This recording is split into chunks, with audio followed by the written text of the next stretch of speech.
Hi, I'm Jason Bond with BONDtraining based in North Vancouver. I'm here at North Shore Bike Park and excited to roll out another week of exercises in preparation for the BC bike race. All right, we're going to do another great core exercise that you can do on the mat. This one has a lot of interesting variations, but I want to cover the basics, and then from there we can build on some of the progressions for this.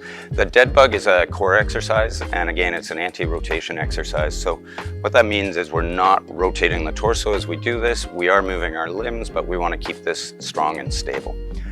What I'm going to get Melissa to do is just set her hands up, reaching for the ceiling, and they're going to stay shoulder width apart. Her arms are parallel. Same thing with her legs. I'm going to keep her legs parallel, but her knees are bent. Knees are directly over her hips, and her knees are at 90 degrees. What I want from here is, one is that she just lightly lifts her head and shoulders up off the ground. That gets the abdominals firing a little bit more. And then the other part that's important here, sometimes you have people roll up a towel and stuff a towel in underneath the small of her back.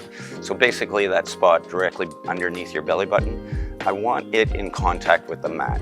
If we overdo the load on this, you'll lose contact through the low back, and that's an indicator that you're going too hard or you're doing too much.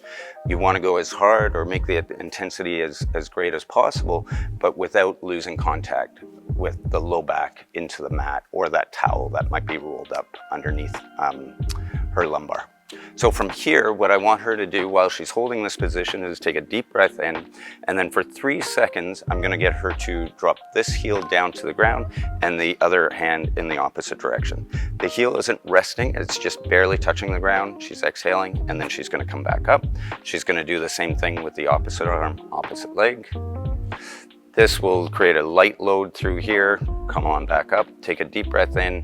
We're gonna build up the intensity. So again, the feedback is whether or not she's keeping contact with the low back into the ground, and she's gonna create a longer lever here. So she's gonna kick the leg out. Well done. Come on back up. Let's do the same thing on the other leg. How's that low back? Is it in contact with the ground? Good. And then from there, we can ramp this up again. We're gonna do this arm out, this leg straight, this knee stays bent, and drop this foot down as well. Yep, and then come on back up. And then the opposite. Good. And then just for quality control, we're checking the low back at the peak load. We could get a little bit more, that's good. But it may mean we regress this so that we're just doing one leg, one arm, rather than both legs. Take a break.